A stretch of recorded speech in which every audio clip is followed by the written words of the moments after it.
You good? Yeah.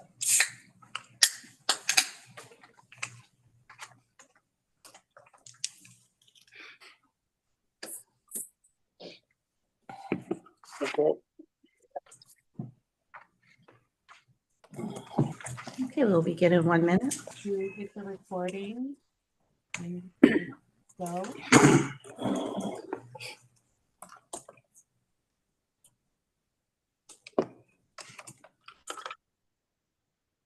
Okay.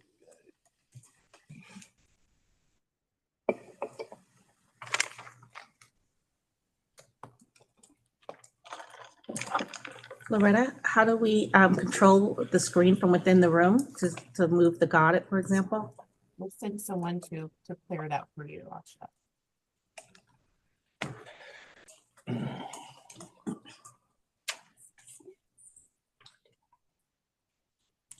We do that.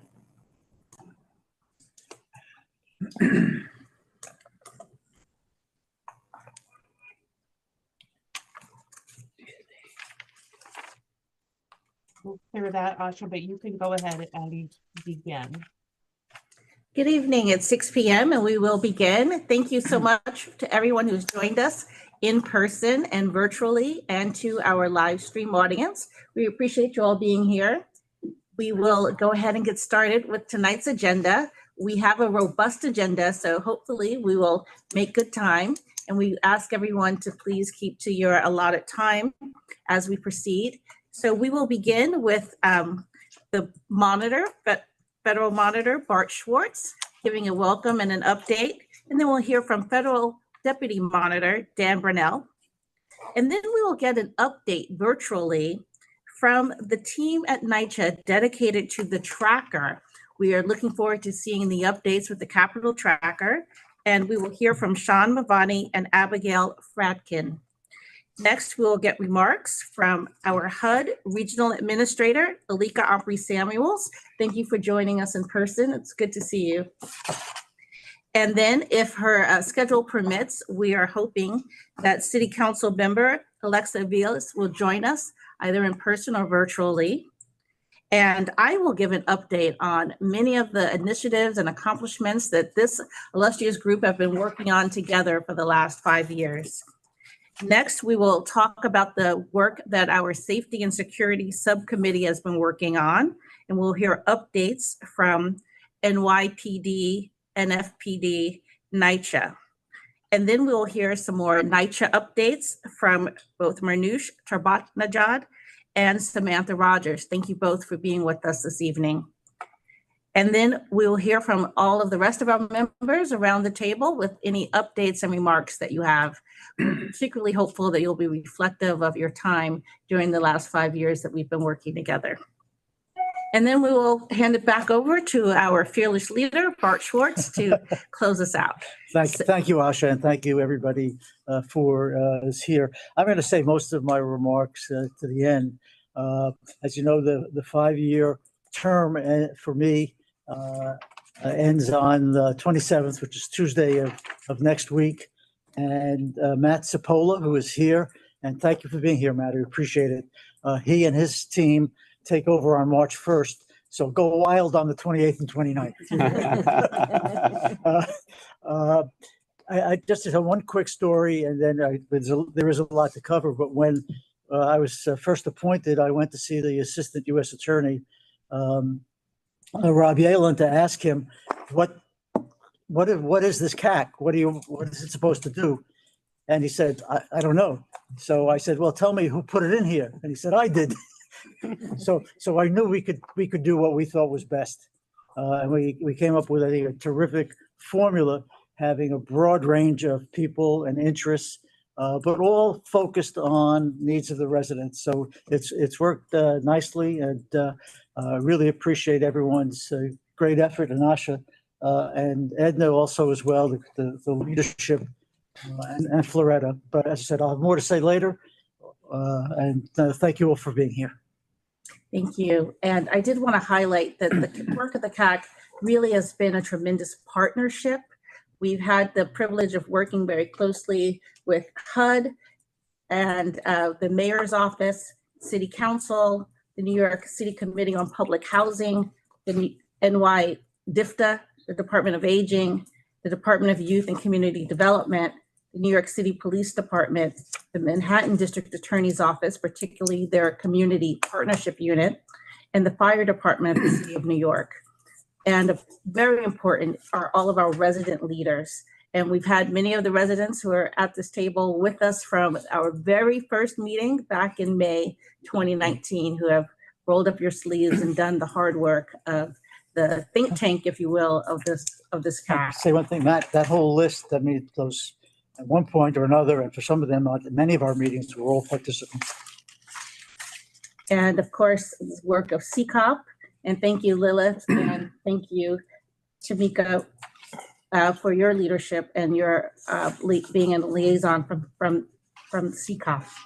And then, of course, we've partnered with many community organizations to include United Neighborhood Houses, the Brownsville Partnership, Community Solutions, Community Service Society, Metro Area Industrial Foundations, and the most important, our true lifeblood, has really been the resident themselves.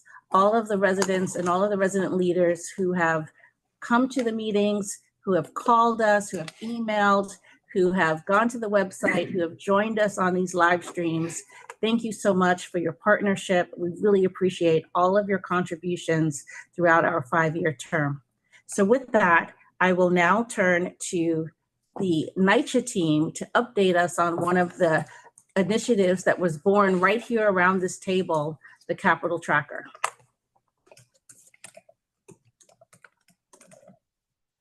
That would be Sean.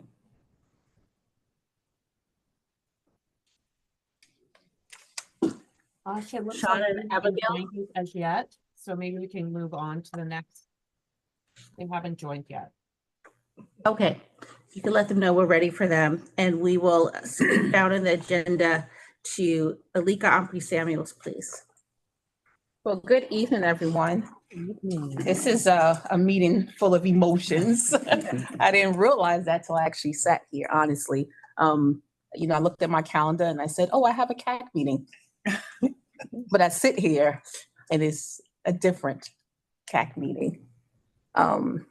So I'm just going to say a few things. So Bart mentioned May of 2019, and we all remember that day. And I just remember being a member of the New York City Council, but leading up to 2019, when I was with a lot of the residents in the courtroom, when Judge Pauly, may he rest in peace, said he wanted to hear from the residents.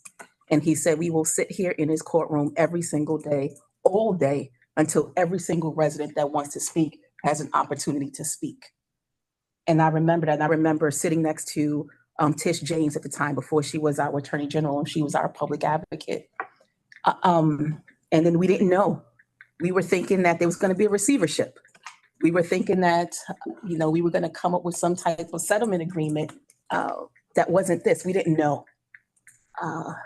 But being a part of this process over the past 5 years, I have to absolutely say that I appreciate the way Guideposts has been able to and consistent with lifting the voices of the residents.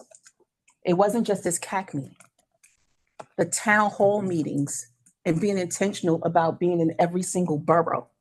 I appreciate that. I appreciated it as a city council member and even more as the representative of HUD.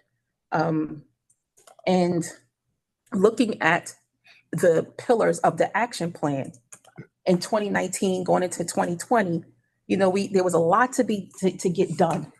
And I'm gonna be quick. There's a lot to get done, but not anticipating that we would go through a worldwide pandemic that rocked this entire world. And all the work that you continue to do with the New York City Housing Authority and the residents to plug through, to say, this is what we're seeing, this is what we're not seeing. And I remember being at community meetings when a resident would complain about something and you all would say, call the hotline. And that was a real number. It was a real number. And I remember seeing investigators, some of them I want to say was retired NY police, right? Retired police officers who was out there at the developments on site, going into those apartments, doing their own level of investigation that led to a lot of the changes that we see. And I want to say that I saw that. And I am just thankful for the work that you have put into this with the residents over the past 5 years. And from the HUD perspective, I will continue in this role as we go into the next phase of the settlement agreement. But I just wanted to lift that up and say, thank you so much. Thank you. And you did a lot. And I know that we have a lot more to do, but we appreciate it. Thank you. And we appreciate you. We appreciate your leadership and your partnership in every stage and every role that you've been a voice that we can, and an advisor and guidance and a champion for the residents. So, and thank you for being here. Thank you for being you. We appreciate you. Okay. Floretta, let us know if we're ready for the capital tracker. We are. Shannon, Okay, great. Abigail, they're on, and you have rights to show your screen whenever you're ready. Great, thank you. Yes, I will share my screen in just a moment.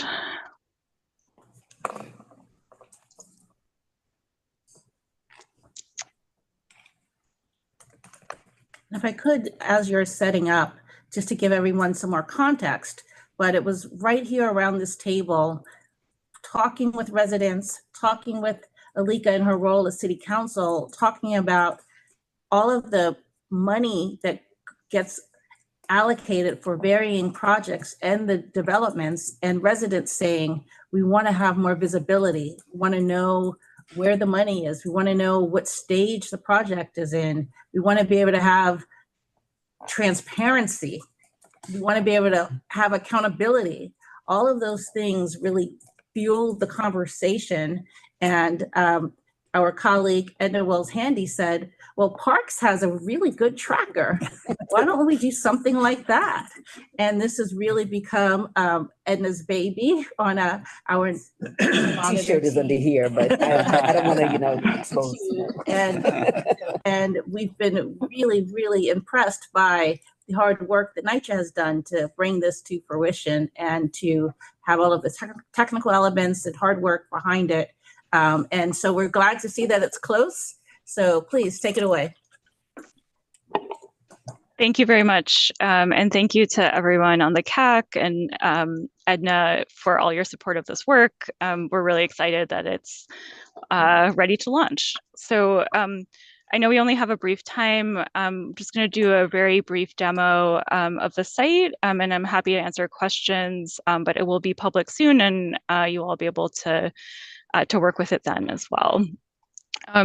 So this is just the, can everyone see this well? Do I need to zoom in more? It's good. Okay, great. You can zoom in a little bit more. That might be helpful. Sure. Is that okay? That's great. Thank you. Great. Yeah, so this is just the homepage of the tracker. It looks pretty similar to the current one.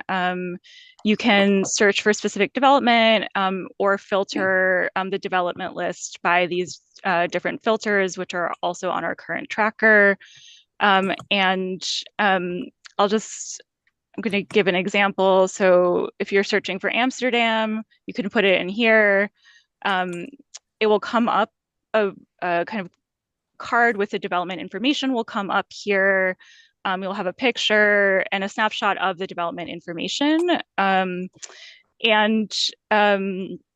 Also a snapshot of the projects that are there. This one has more projects than could fit on the card. So you can click here or click more for more information.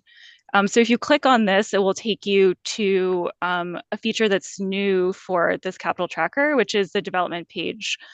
So we have a page for every development that gives a summary of the capital needs information from our 2023 P&A. So you can see that here and down here.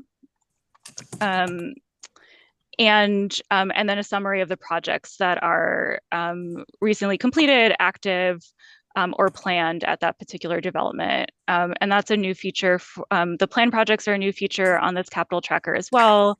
We'll be showing planned projects that are planned for the next 2 years on this tracker, as well as the active and completed projects. So this page is the development page. It looks similar for every development. You have the capital needs, you have the list of projects. We have some graphs down here that show a couple of different views of the capital needs and the project investment. These graphs were included based on feedback we got through the workshops that we ran and the user testing that we did. So thank you to anyone who contributed to that. And then at the bottom, we have some just helpful links for people who may be looking for more information about procurement opportunities. Sometimes people are coming to the site for that, or for residents who are looking for Section 3 job opportunities and want to contact Reese directly. So on a development page, you'll have the full list of projects. If you want to just quickly see project information, you can click on one of these. They'll give you a summary of that project. But if you'd like to find out more information about that project, you can then go to the project page. This is a project that is in construction, although towards the end of construction. So you can see that project update, the project scope. You can see that it's at 95% construction and when it's estimated to complete construction. And then we have some information at the bottom that's additional for that we've added for the new capital tracker. So we've added project location, so which buildings the work for this particular project is happening at. We have projects, additional project staff. So in this case, there's a construction management firm being used, and that's included here, an architectural and engineering firm, and then also the name of the general contractor. Just if you want to go back to find out other projects, find out about other projects at that particular development, this will take you back as well. And I'm going to, show you a project that has more detail here. So in this case, there's a delay on this project, and it includes information about the delay. And so that would be included in the project update as well.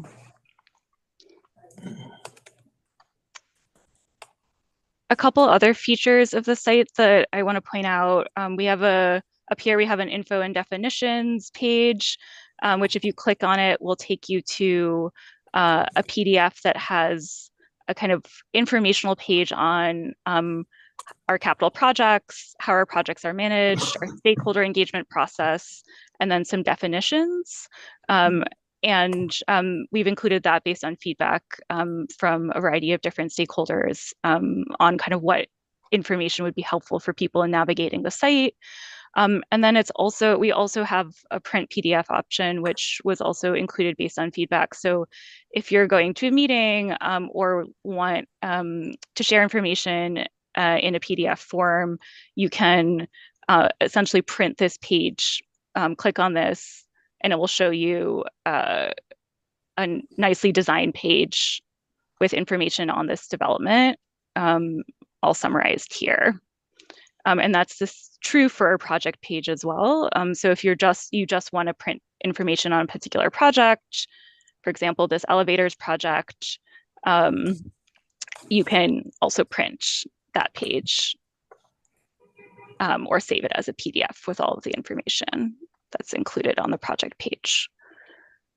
So I think I'll stop there. Sean, is there anything else you'd want to add here? Yeah, I just want to add what's not as clear, maybe if you're not familiar with the current tracker or some of the feedback we've gotten. In addition to things like the project location on the map and in the text, we're providing more detailed information about each project in terms of scope and updates.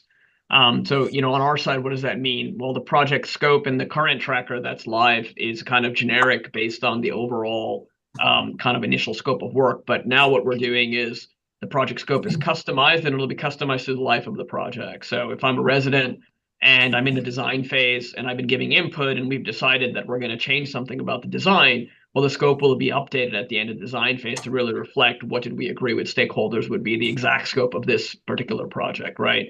Or similarly, the biweekly updates, as Abigail mentioned, now talk about why is the project delayed, but also there's more, across all of our projects in our project management system, we've kind of set up a lot more options that our project managers can select to explain very clearly what's happening with the project. So there's a deeper level of detail on these entries that are project specific and time specific than we were able to achieve in the past. And part of that is a lot of work on our side in our project management system to create a lot more kind of pull down menus and pre kind of curated text and all these kind of things to make sure that people are communicating out about their project in a consistent and clear way.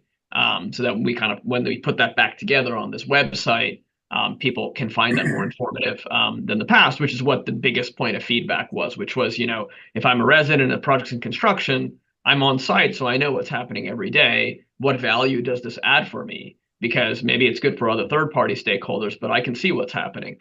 But we're trying to bring in more information. A resident may know what the project looks like, but they may not know what's driving the delays, or they may not know other elements. We're trying to bring those in here so that it is actually value adding from that perspective as well. So I just wanted to add that, and thank you all again for the time this evening to present this to you.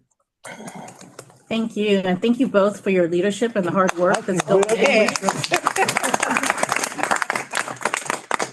This is really, really incredible. And it started strong, but just even seeing the feedback implemented in the design elements is really incredible to have this level of detail. And I think it will be really responsive to the requests that the residents had. Can you say a little bit more about the workshop process and what you did to get all of the feedback? Because I know that's been a lot of work as well. Yeah, so I can start that off. Sure. One thing we did is we put a survey on the existing tracker right on the site where anybody using the tracker can give feedback on what they like or they don't like, right? And kind of do a full survey. So I think we had something like 165 surveys or so that came in from folks where they gave direct feedback on what's useful or what's not useful. And then we did a whole bunch of workshops with different types of NYCHA staff, including people at our central office, property staff, and others. And then we've, I think, working through you all and others, been able to also preview this in multiple forums that include residents. And maybe Abigail, you can talk about that. Yeah, sure. So we did an initial round of presentations to a variety of different resident groups, including this group, and got some initial feedback there on kind of what different stakeholders wanted to see on the new tracker. And then we did a number of user testing sessions. So when we had a kind of early prototype of the site, did sessions with a variety of different resident groups where people actually got to test out the site, see how it worked, and then provide feedback on kind of what was hard to navigate, what was, if there was anything that was hard to understand, if there was additional information that would be useful. And so those were the kind of the two rounds of engagement that we did. But as Sean said, we've been also collecting feedback as, throughout the process from users of the site, both through the survey that's on the site, the current site, and just through feedback that users send to us. Excellent. And what is left in the completion of this version, and when can we hope to see it go live? It will be, so we are doing a soft launch next week. It will be on our website live next week, and then the plan is to do a kind of fuller launch with a full press release and more extensive outreach a couple weeks after that. And the idea there. Credit? They're going to give the CAC credit in the press release? Yeah, I think we do mention the various different resident groups, including the CAC, who have contributed to this. Thank you. Well, you know what they say, Bart. You can get anything you want done in government as long as you don't care who gets the credit for it. That's so true. So can I follow up on that? So two things I just wanted to note.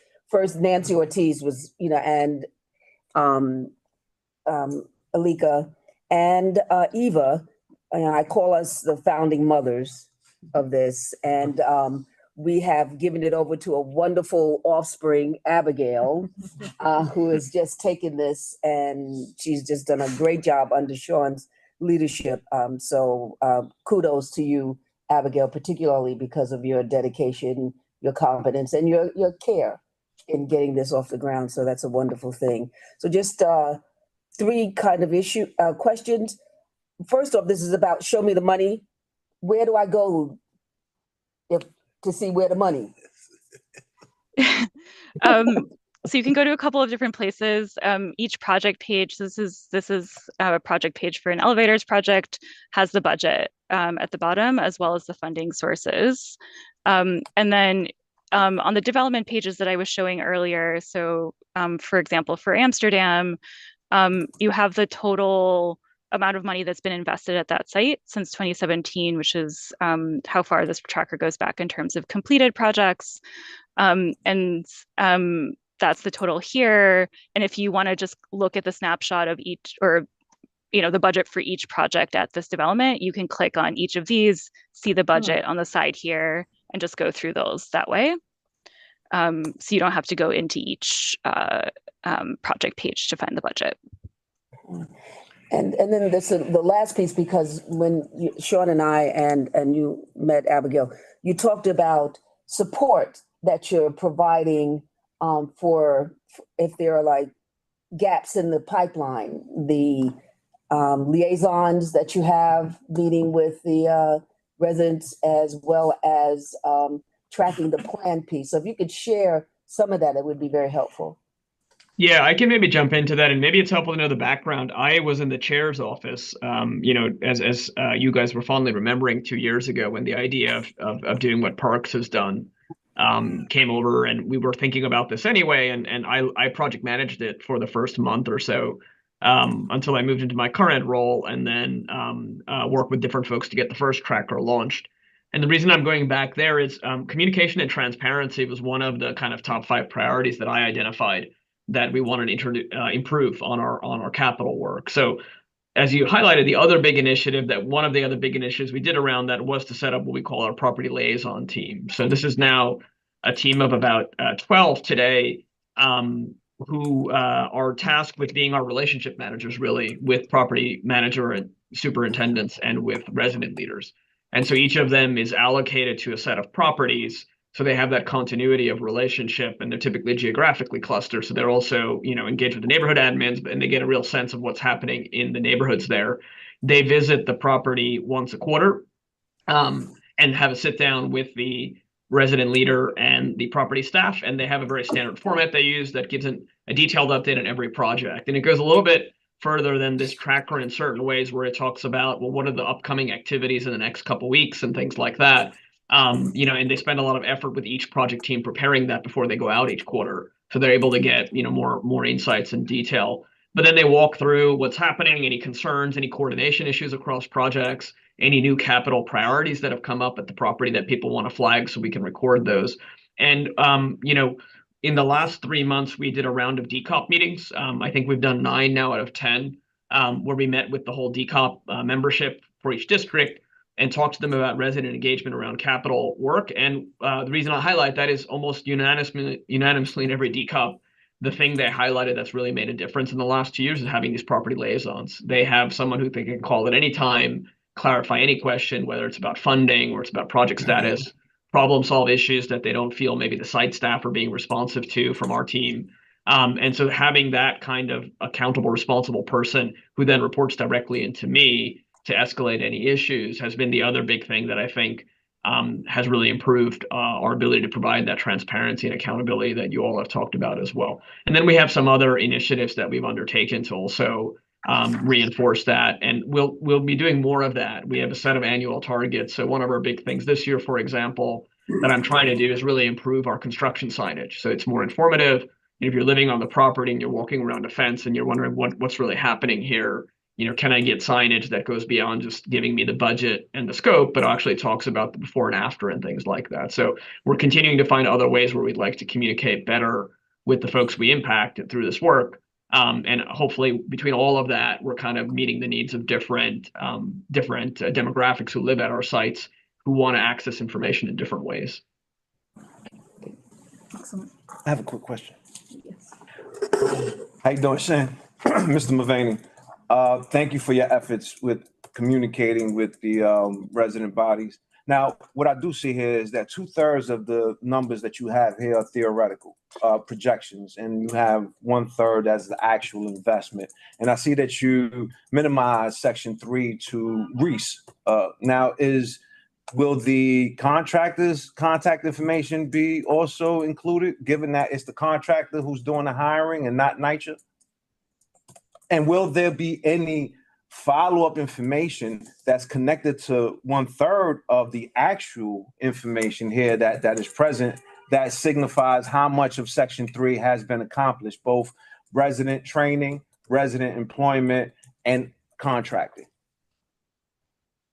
Yeah, thank you, Mr. Martinez. Those are great questions. So on the tracker itself, we have contacts for the project team and the field staff, the construction manager or others, and that's typically the folks who our resident leaders would be engaging with during the construction phase in our biweekly meetings and other touch points. And who is a kind of our representative, if it's not our own staff, it could be consultants on the site to oversee the contractor and ensure they're meeting their contractual requirements, including Section 3 performance, right? Now, typically, as you know well, once a project's in construction and the contractor's been procured, right, they're on site and you're invited to regular meetings to interface with them directly as well. So there are multiple touch points to be able to contact with the contractor in that way, right? And so that's kind of how we've set it up right now with the contact that's here, as well as the live contacts that are happening on the site.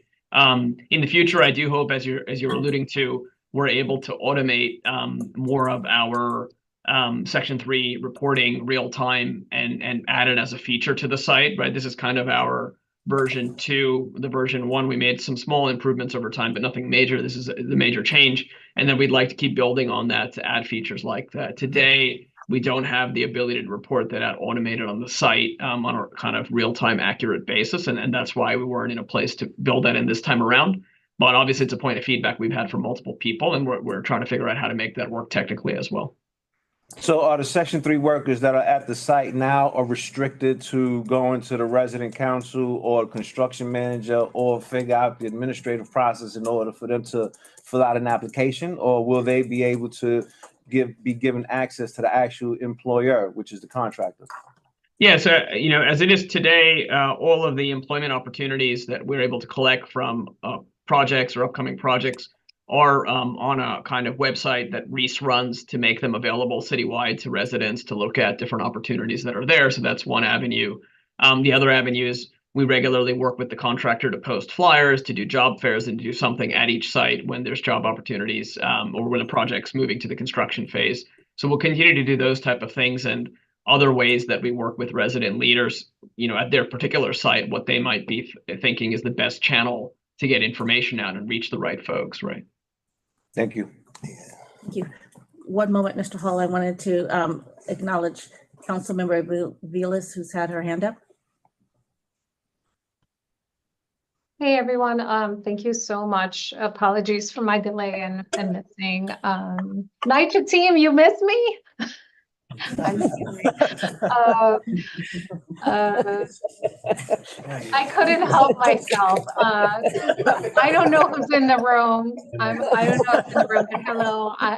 The former chair of public housing, now the chair of immigration, but still on the committee. And thank you so much for everyone's grace and courtesy. I had a very small question. I may have missed it. So deepest apologies to Abigail and Sean. But Sean, you mentioned the property liaison team. Can they be found on this tracker? Like, who is the property liaison that would be for a particular project or set of developments? Like, where would one find that? And then I guess other question, which I also may have missed earlier, was what is not captured in this tracker right now as far as capital projects? Yeah, no, those are great questions. So the property liaison contacts aren't currently there. We just expanded that team by 2/3 and are rejigging the assignment of some of the liaisons. But when we have a property liaison for a property, I mean, as I said, they go out to the property and they're at kind of, immediate contact length for key stakeholders at the property, whether it's property management or resident leader. And so I think we have a much more close, kind of direct communication channel than resident leaders needing to go onto the tracker to find out who their liaison might be. But it's a good idea, something we could potentially add in the future as another enhancement too. On your second question, so in the past, the tracker that's currently on the website, which is the version 1, there were a couple reasons why certain projects wouldn't show up there, right? There were basically, I think, 3 classes. One was our Sandy projects, because they were initially initiated a long time ago in our different project management system than the one we use for the bulk of our capital work, and it was not possible to bring all that together with the same information. The second was, this is a little bit technical, but when we have a lot of small-sized projects that we want to manage as kind of what we call a large program. So, for example, if we're doing 50 compactor rooms at 5 or 6 different developments, sometimes we'll set that up as one project in our project management system, and the reason being it might be all with one contractor. So from a finance and contract administration perspective, it's more sensible to have it as kind of one project record with certain functionality. In the previous tracker, the technology couldn't deal with that. It couldn't say, well, I'm getting a record that represents projects at 5 or 6 different sites. How do I kind of split them up and present them separately for the user in different pages and all that? And so we knew that that would be a limitation, but we wanted to roll out something quickly back then and really learn from it. In the new tracker, we've kind of built in a translation where the system's able to take those projects and split them up and to represent them, even if they're at 20 different developments or 30 different developments. And so that was the kind of bulk of what wasn't on the tracker, and that will now be there. And so we won't have that coverage issue where residents will feel like, hey, 3 of my projects are on the tracker, but this other one is missing because you're managing it in a different way in your project management system. The third category is more like kind of unplanned emergency projects that come up that we don't fill out like a full 300-line schedule and all that, so they don't have the same information to present out. And some of them will now be showing up on the tracker, and some kind of small scale, quick turnaround, emergency projects will still be maintained without showing up on the tracker, because we don't, we kind of just, address the issue and deal with it very quickly. It's not subject to all these type of schedules and updates. But basically our goal is that 95% plus of active projects are on the tracker. And if they're not there, there has to be a very good reason for that. Got it. Thank you for that. And That's very helpful. Mr. Hall, do you want to ask the final question on this topic? Yeah.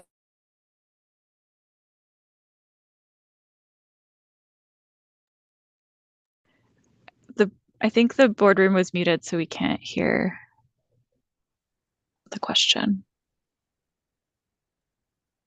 Can you hear me now? Yes, thank you. Okay. Mr. Mulvaney, this is Robert Hall from Gun Hill Houses, and I have a upcoming kickoff meeting that's taking place on the 27th of this month. And I hope to utilize this expertise to the best of my know-how. Mr. Martinez has already spoken to you about the Section 3, but I'm trying to have all hands on deck so I can get a complete education on this process. So I will be in touch with you to kind of straighten out any flaws. No, I appreciate that. Any feedback on the track or anything else, we're always very happy to hear and try to address. And, any aspect of clarifying the capital project's life cycle or any components of it, that's one reason you have the property liaison assigned, so that they're always ready there to answer any questions for you or the broader resident group where we can help clarify something. So feel free to reach out to me directly or Abigail or anybody in the team. But I'll also check in with the project team who's having that kickoff with you to make sure that they're well prepped to kind of field any of the questions or concerns you might have. Okay, thank you. Thank you. 2 seconds. I yield. 2 seconds. Yes, 2 seconds. I just want to mention that I shared the beta tracker with the other regional administrators across the country as we were talking about the Section 3 process and the rules and everything else. And everyone was floored. There's no other authority across this country with a system like this. And so everyone asked, can we have a meeting to discuss? And so this was just a couple of weeks ago. And so I just wanted to say to NYCHA, kudos on what you did, and the country's watching. Well, that's an exciting note to end this discussion on, but we are really grateful for all of your hard work. Good luck next week with the soft launch. We will all go to the website and test it out and hopefully not crash the system. And we will give appropriate feedback. Thank you again for your hard work on this. And we also thank you on behalf of the residents for adding this layer of transparency. Is very important. Thank you. Yeah, thank you again for the time. And just to comment, that's why it's a soft launch. Please do test it out. But, we're hoping within a kind of 1 month period, we find any bugs or glitches or issues that we haven't found yet and fix them. But please be a little bit forgiving with us during the soft launch. Will do. Thank you. Thanks so much. Thank you for Thank joining you. us. Okay, next, Councilmember Aviles, we're a little bit out of order, so you get the mic next. If you would please give us any opening remarks and reflections on your time with us and any updates, please. Great. Well, thanks again. I'm sorry I can't see everyone in the room, but glad to be here again. Just want to thank the whole CAC team, from the residents to obviously everyone in the monitors team and all the participants and NYCHA and all the other agencies that have participated at this table. As I mentioned earlier, more in jest, I'm no longer chairing the Public Housing Committee at City Council, but will continue to be involved as a committee member. And so we'll continue to follow, obviously, the lead of the residents and the conversations that are really important to so many. So I guess, with that, just want to express a lot of thanks and gratitude for all the work that you have done. Obviously, we're going to be on to a next phase of work. We have a slightly varied team, but one thing we are rest assured by is that the NYCHA residents will will continue to hold us all accountable and let us know where we fall short and where we need to vision and invest more. And so that will remain unchanged, I'm sure. In terms of, I'm not here as speaking as obviously the chair of the committee, but I know there is a hearing coming up that is going to be reflecting on the whole micro contracting process. So under Chair Banks, who represents East New York, they're going to be looking at a hearing. I can't remember. They're doing it jointly with the chair of contracts. I think relatively soon, within the next 2 weeks. I should have had the information, but I'm jumping from meeting to meeting.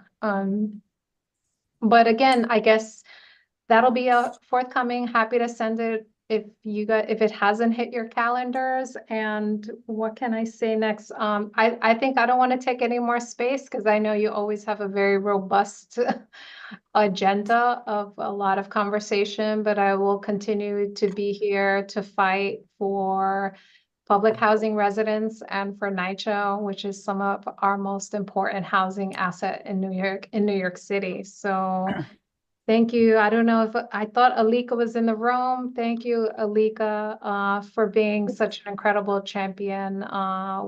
We remain committed to NYCHA and to public housing residents. So that's it.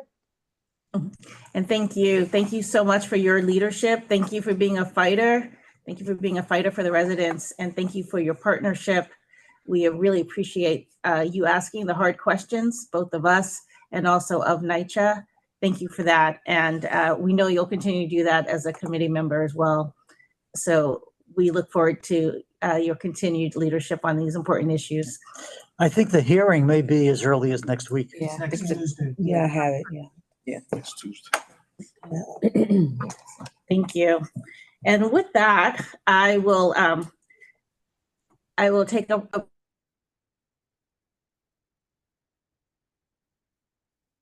I'm sorry, can you unmute the table again, please?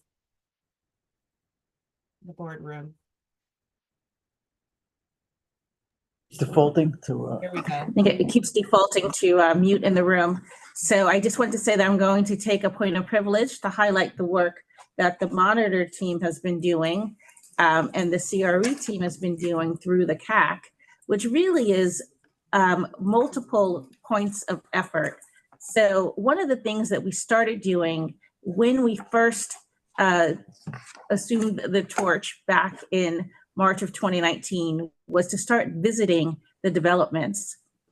And so we've gone to over 244 developments starting in the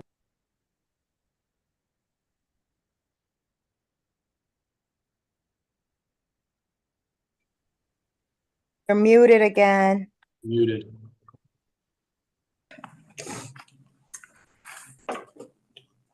Here we go. I think we can hear you now. If Go ahead. you'll stay close to us, Mohammed, I think it keeps defaulting to mute. So hopefully you can hear me. But we had the opportunity to go to over 244 developments during the course of the monitorship. Most of those visits were in the very first year. And it's a good thing we were so gung-ho about visiting all of the developments that first year, because no one could have predicted what would have happened in 2020. But I want to thank our team for still being relentless in the effort of keeping in touch with the residents. Even during 2020, we continued to make calls on a regular basis. We continued our partnership with resident leaders, and we continued to host these meetings virtually. And so thank you all for being with us even during the heart of the pandemic. We ended up making sure we maintained contact with everyone. And we ended up getting to every single development during the course of the monitorship. We've had over 6,000 views to the monitor website. We've received over 3,600 calls to the complaints hotline. We've received over 2,300 emails to the monitor email with complaints or requests or different things. We've had over 4,500 views of our monitor YouTube channel, watching our CAC and CRE meetings, past and present. And we've had 800 views to our whiteboard video, which explains who and what is the NYCHA Federal Monitor. We thank our residents who are viewing us tonight, many of whom have been partners with us at all of these meetings, coming over and over to really hold us all accountable. And we thank you for that. And we also thank everyone for opening their doors to us, opening their board meetings to us, and keeping us posted on what's going on in your varying developments. That's been critical for us to have information as we sit at the CAC meeting to know what's top of mind for all of you as residents and what are issues that we should focus on. So one of the things that Bart mentioned in the beginning was that the CAC really didn't have a specific mission in the agreement. We didn't have an action plan. We didn't really have a blueprint for what it should be or what it could be.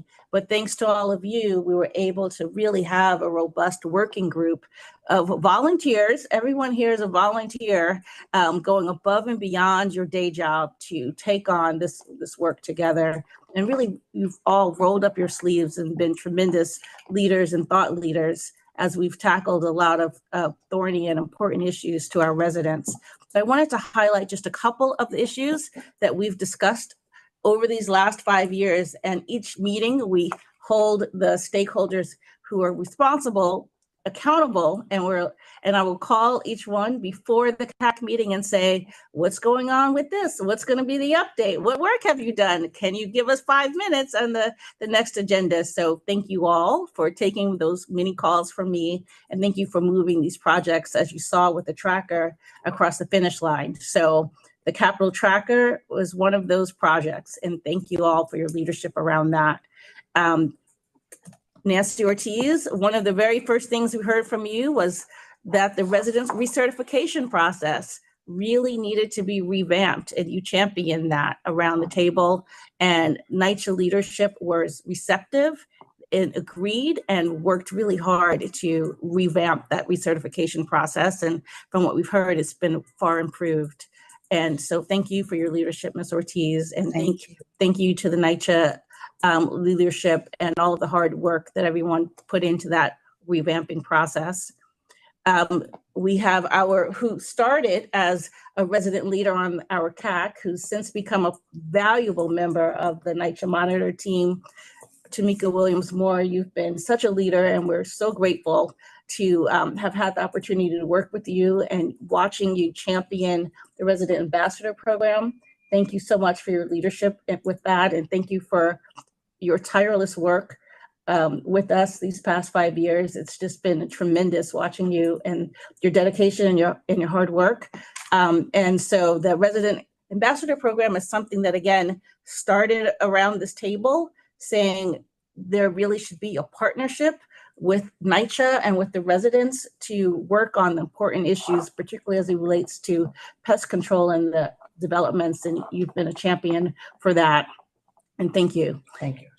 And then the number one issue that we hear from residents are the concerns around safety and security in the developments, the complaints about broken doors, door locks, people coming in that do not live in the developments, who are in the lobbies, who are on the grounds, and these are hardworking, tax-paying citizens that every single person should have safe living conditions. That is so important. And I know, because I have family roots in NYCHA, and I've told the story here, that one of the very first life lessons I got was, if you hear gunshots, get down. And that shouldn't be the life lessons that you give to 4-year-olds, but when you're in the developments, that's the life lesson. Safety and security is the most important thing. Everybody wants their child to come home to them at night. Everyone wants their father to come home to them at night. And all of you around this table have understood how important that issue is. We've talked about it at every single one of our meetings, and you all have personally championed that issue. I want to thank our Safety and Security Subcommittee members who, even beyond this meeting, said this issue is so important. We want to have extra meetings to work together on these issues, led by Chief Secreto from NYCHA. We've had those meetings. We meet as a subcommittee every other week, rolling up our sleeves to work together on important issues around safety and security, in partnership with FDNY, in partnership with NYCHA's fire department. I don't know if we have Joe Terranova on the line, and in partnership with NYPD, who has sent a representative to every single one of these CAC meetings as well. We're joined by Captain with us tonight, in leadership of under Inspector Howard Gottesman. We're so grateful for the work that you all have done. And together we've really been able to work on a lot of important issues, which we'll get to in the safety and security update. Really important thing that we heard from the residents were how important fire safety is, of course. And we use this CAC meeting to just reach across the table and have those conversations with one another. And that coordination has been improved. And we've worked on issues like getting key fobs and keys to all of the units, and working on issues about breaking doors in non-emergency situations. And we'll hear more updates, but that has been tremendous, particularly under the work of Battalion Chief Thompson, who's been a fearless advocate for all of these important issues. We've focused on, during COVID, we said it's not part of the agreement, but we want to be here to listen to the residents. We want to know, are there concerns around COVID and COVID safety? And our fearless leader, Mr. Martinez, highlighted some concerns even with the quality of the cleaning conditions during COVID. And we were able to elevate those issues and have those important discussions here in the CAC meeting. And one of the issues that came up with NYPD is that they are in the developments doing field reports every day. they are getting firsthand information that could be critical for NYCHA leadership to make changes in the development. And some of these papers were just sitting there. And we said, why? Why is that? Let's fix this process. And that's one of the things that we championed on the CAC, and that now, much to his chagrin, I'm sure, but Nancy Ortiz and Chief Secreto personally get those field reports and make sure that they are distributed to the important parties that need to see them in a timely manner. And we appreciate your leadership on that with the help of NYPD. And we've taken personal complaints from residents to heart. One of the issues that came up, for example, was the deplorable safety conditions at Metro North houses. And the CAC subcommittee used that as a case study. And we had field teams there. We had coordination with NYPD and NYCHA to really get to the bottom of some of the safety issues and to make tangible improvements there. Another example of work that was born out of the CAC, where Edna Handy and I personally went around to varying community groups and had workshops and meetings. And one of the things that we heard is that, and one of the things that Dan and I saw, for example, at one of our early visits, we were at a development in Manhattan, and kids were coming in their karate uniforms, and they couldn't have their lesson because the ceiling was coming in with water pouring onto the floor. And you just saw the look on these 6-year-old faces and their disappointment. And, one of the things we heard was that they didn't have a way to expedite those concerns for those particular sites where they have scores of people, elderly, children coming in to use the facility. There was no way to say, hey, can you get somebody over here? This is more urgent. And you don't want, necessarily cutting in front of the line in front of someone who's facing those same conditions in their apartment, but there should be a way that the community centers could reach out and get support. And that was an issue that we championed. And that is something that has been remediated thanks to NYCHA's partnership and hard work. And another issue that we've championed, and many of these issues we've been talking about for 5 years, but it's important to see how things have been moving across the line. But as you heard, we go to every single borough, every single year, all 5 years, to have community meetings and to hear from residents in their own backyards to tell us what is going on in your developments, in your communities, and we're using that information and also keeping track of all of the concerns that we hear. We have our own tracker of concerns that we've heard, and we follow up with the residents, and we follow up with NYCHA, and we ask what is going on and get back to residents with updates. Another important thing that has come from our work is, and it's led by our fearless leader, Samantha Rogers, and team at NYCHA, the Resident Roundtable. They have done tremendous work in these 2 years that they've been together, and we've had the opportunity to have a front seat to that. This committee goes to every single one of their meetings, as well as sends a representative to every single one of their subcommittee meetings. And we try to just be observers, but knowing us, we can't help ourselves. But we have seen the tremendous work and leadership of the residents on important subcommittee issues, and we brought their concerns back to this environment as well, so that we're championing the issues in dual ways. And we'll hear some of those updates in a moment. We've also used the CAC and the CRE team to give important feedback on the organizational plan. And then another important issue that came up around this table was the unfortunate rise in suicide in the developments, and our concerns around mental health and the lack of mental health services that are in the developments. And we were champions on that issue as well. And as you're probably seeing, there's a theme.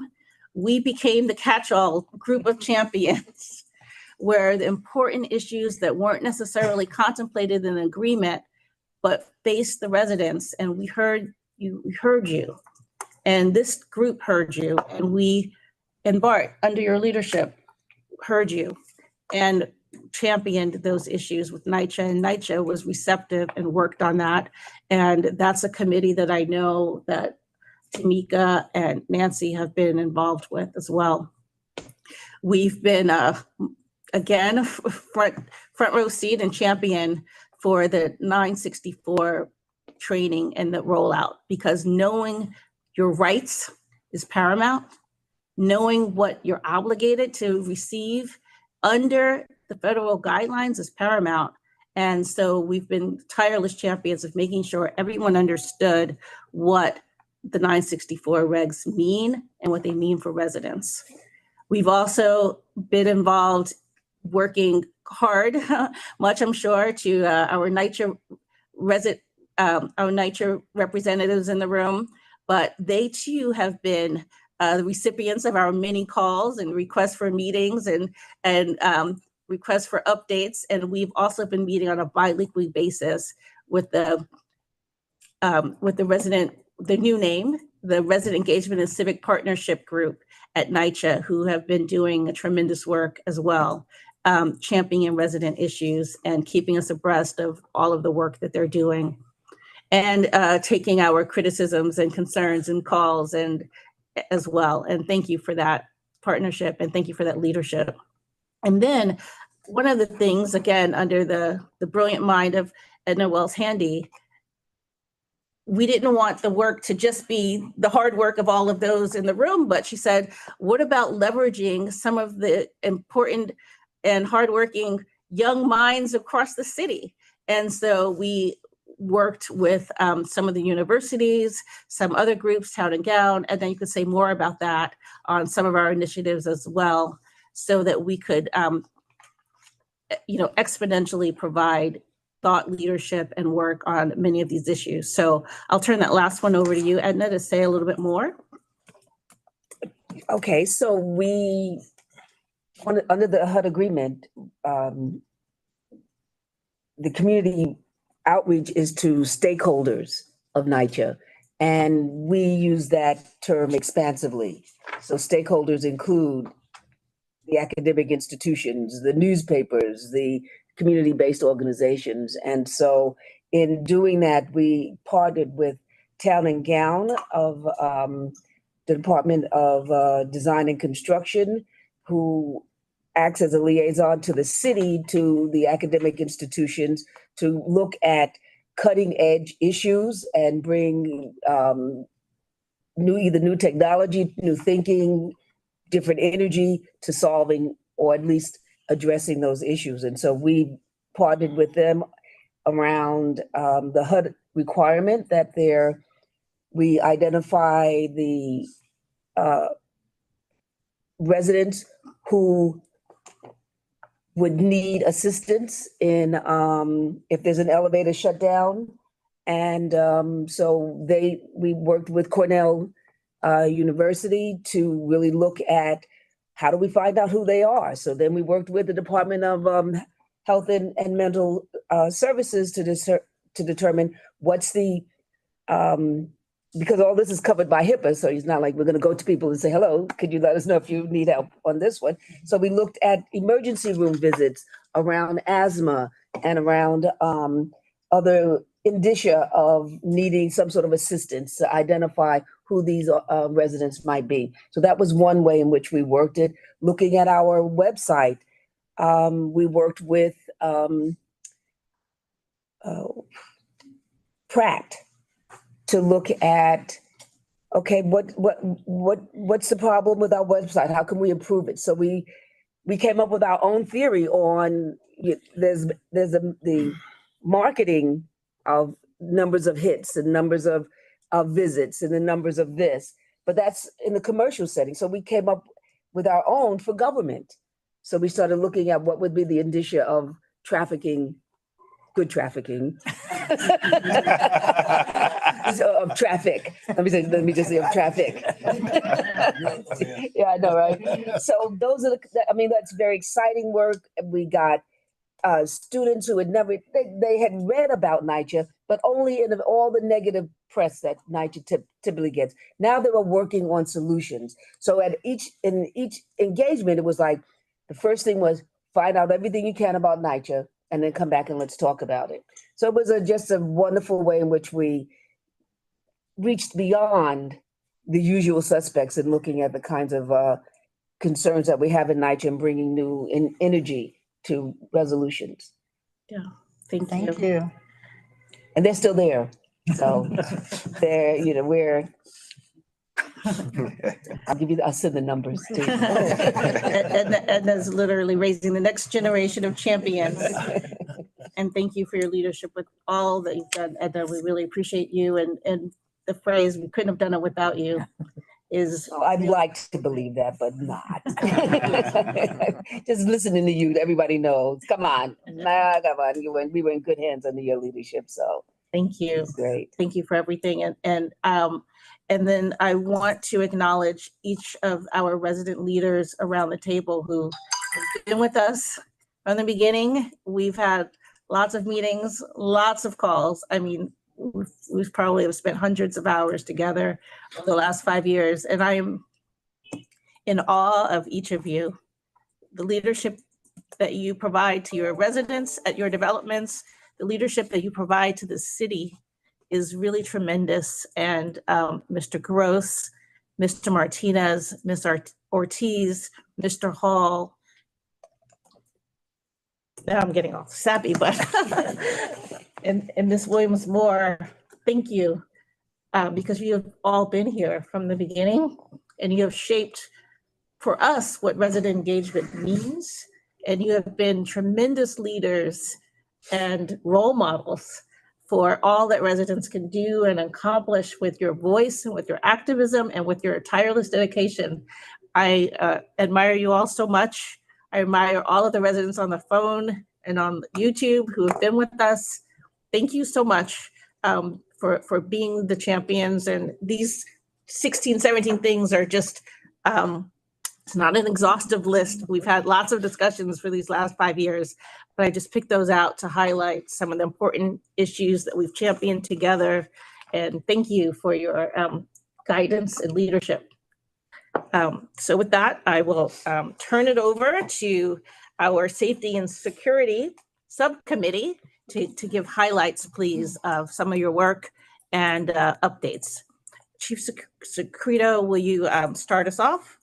And then we'll turn to some of our colleagues on the phone. I just got to say, and I don't want to get mushy. Sorry, I'm but I grew up in public housing, my first 17 years, and then in the police department, I was a PSA commander, PSA 3, and then I finished my career as the chief of the Housing Bureau.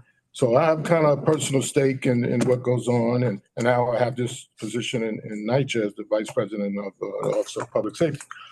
But so I have like a personal stake in what happens and what gets done. But I got to say, you guys have been great partners, and you match me step for step. I know, Asha, you grew up in public housing as well. I never got that instruction to get down, and that was years back. They didn't really have guns the way probably when you were coming up. But I did get the lesson about hiding my money in my sock. That one I got.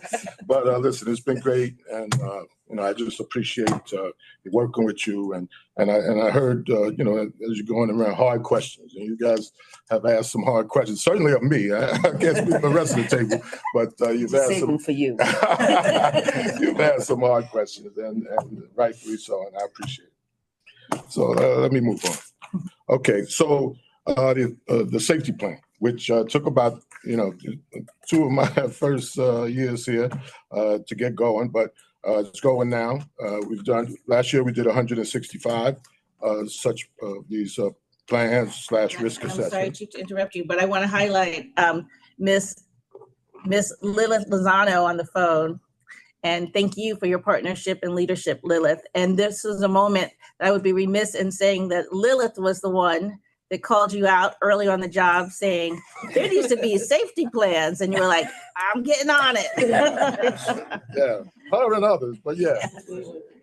I greatly appreciate it. And Secreto, just before you go with your plan, because I'll probably be here until I need something in front of everybody and my peers that you have been instrumental. I have a useless I feel like I'm in prison, a useless precinct And you have been very instrumental in paving the way that I don't lose the little bit of hair that I have left on my scalp. And I hope and pray that whatever plan that you're concocting in that piece of paper of yours, because I'm watching closely at you, I'm on screen, that it's going to be fruitful, productive, and that you're going to get the job done. I yield the floor. You got enough leeway. And since Ms. Lozano highlighted it in our CAC meeting, we said every single meeting. So tell us about the safety plans. So, go ahead. Yes. So, listen, in a nutshell, what we do is we go to development. I guess we're averaging about one a day because it's, business days. So right now we're up to about 35 days. We've done 37 of such safety plans so far this year. We go in the building from top to bottom, check the doors, check the lighting, check the cameras, check the radios if they work, if there are dead spots. We check quality of life. Are there homeless people, encampments, on the staircases, on the roof landing? We check structural security guards, fire guards, any hazards that we encounter, and we do a report. Tenant leaders are invited to walk the grounds with us. Some take us up on it. Some, for the most part, they do. And then we conclude with a report, and we give it to the property managers and the borough officers, the vice president of the borough, what we found, the deficiencies, and we give them like a 30-day turnaround to fix whatever we found and get back to us. That's the part that we got to be better at, because some people blow us off. So, we got to get better at that, and that's one of the things we're working on. So that's that. But we're doing them, we're noticing things, and we pointing it out to property and the boroughs for them to fix, and they have 30 days to get back to us. The other thing is the homeless. We do a homeless outreach twice a week. We wish it was more, but Homeless Services is one of the partners that we have with that process, as well as NYPD, who are fantastic. But they only could commit to 2 days a week. So on Tuesdays and Wednesdays, we go out. Tuesdays, 6 o'clock at night. Wednesdays, 9 o'clock at night. And we go we pick a development, and we go through the development, through the buildings. And if we encounter any people who are homeless, we think they're homeless, we actually have NYCHA with us with the tenant rosters to see if the person actually lives in a building or not. And we offer them services, whether it's mental health or drug treatment or a shelter. And that's really our goal, to have them accept services. I think out of the 73 people that we encountered, like 19 accepted services. So that's about, I guess, 25%. Again, I wish it was more. One of the things that we are encountering in the last few weeks are migrants. I think Melrose, we found a couple in the staircase in the hall. No, Marcenia, right. And then in Melrose, in an apartment. And that's one of the other things we've talked about. The police department has a unit now that's capturing, I don't know if capturing is the right word, reclaiming apartments that have been taken over by drug dealers, gang members, squatters. So they've been getting back some of these apartments. There was like 7 migrants in one of these apartments about 2 weeks ago in Melrose. And then there was another incident where people on e-bikes and scooters were snatching cell phones. And then on social media, there was like a request as to what type of cell phone that the leader was looking for. And he was staying in an apartment in Parkside. And then when we went to that apartment, or when PD went to the apartment, recovered these phones and the perpetrators, the apartment was subdivided, and migrants were living in the apartment. So that's on the homeless. And then security guards and fire guards. Allied Universal had the contract for probably, 10 years, 7 years, whatever it was. But they're going to be out as of as March 1st. The new companies now, whereas there was one company doing the security, and I don't think that was enough. One company couldn't do what NYCHA was asking. So now there's 3 companies. So Wisdom is one company that do Queens and Staten Island. ISS Action does the senior locations in Manhattan, Brooklyn, and the Bronx. And City Safe is going to take over March 1st, the fire sites in Manhattan, Brooklyn, and the Bronx. And that's it. That's it. And the fire guards, let me just explain that, because I think a lot of people don't know the difference. The fire guards are there when the fire suppression system is impaired. So whether it's the standpipe that runs the water through the building or underground, the sprinkler system in a senior center or a community center, or the alarm system, say in a community center.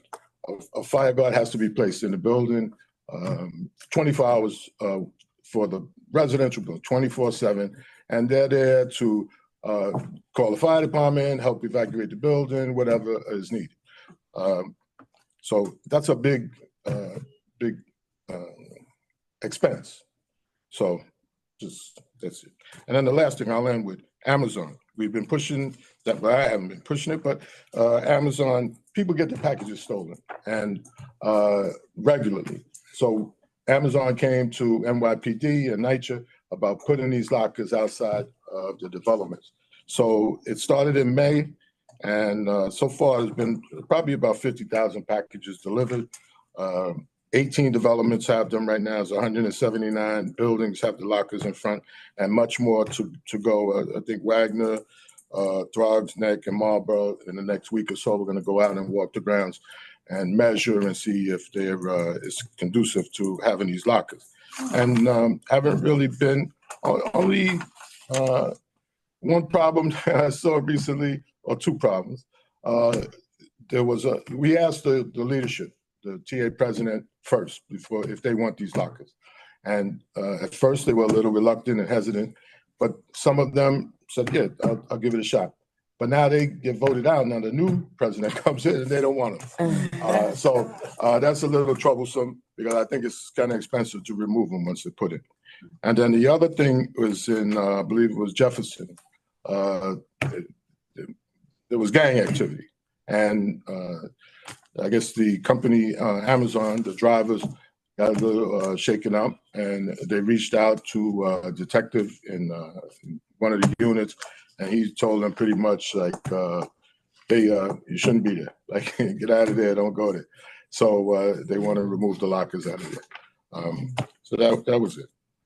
Thank you for those Chief, updates. Chief, could I, it's not exactly in your area, but I'll take advantage of you being here. I had presented to the prior CEO. This relates to not to squatters, but to dangerous residents, whether it be dogs or other things like that. And the way NYCHA deals with that now is to make it the problem of the development. I can't imagine very many people at the development want to deal with those problems. Those are just the people they want to stay away from. So really very little gets done. So I suggested to the prior CEO an idea which was pretty quickly rejected, but didn't stop me. I've now discussed it with Lisa Bova-Hyatt, the new CEO, who has an interest in this. And the idea is this: there ought to be a group at Central that has the training to deal with these problem people, rather than ask the people at the development to do it on a one-by-one basis. And I just ask you to maybe revisit that with Lisa. I know it's a little different because everything is being pushed into the neighborhood. This is one of the things that I think should be centralized, and also you've got to find the money to be able to do it. But I think, I've heard so many complaints from residents about other residents who are dangerous. Mhm. I think this would make this. I think this would be could be a real improvement in the life in the developments. That's a good point, and I'm not saying that because you're the monitor, but NYCHA, we actually met with the chief of housing, Martine Matarazzo. We went, Lisa Bova Hyatt and Lauren Gray and Eva Trimble. We went and met with them, and that's where this reclamation unit started. Because what we talked about is instead of doing something over in Brooklyn and something in the Bronx differently, they said, let us centralize this in the Housing Bureau. And they actually, they put a lot of work into it. So they work with the IG and they find out who's supposed to be in there, who's the tenant of record, how long have they, and a lot of these tenants in these apartments that are taken over, the tenant of record has passed away. 3 years ago, 10 years ago. And the apartments get taken over by whoever. So, and they're a big problem. If I'm talking about the ones I'm talking about, they're tenants of record, which makes it more complicated. Yeah. Well, we started with getting back these apartments. Now, one of the other things is dogs. Like, there was in Vladeck, where Nancy's well aware of, there was and we saw it on video, a man was attacked by a pit bull. And his arm got ripped up and everything. And but I think he went to the hospital first, and it was maybe a week before he came out and reported it. And we were told by the police department's legal bureau and our legal department that the emergency's over. The emergency's over. You can't go in there and and take the dog. So so I started talking with PD, and now they're coming up with a process again for dogs now, like these big dogs. And I'll digress a little bit, but when I lived in housing, I had a little pup. It was a beagle hunting dog. And my neighbor called up on me. I had to get rid of the dog, and if I wanted to stay in housing.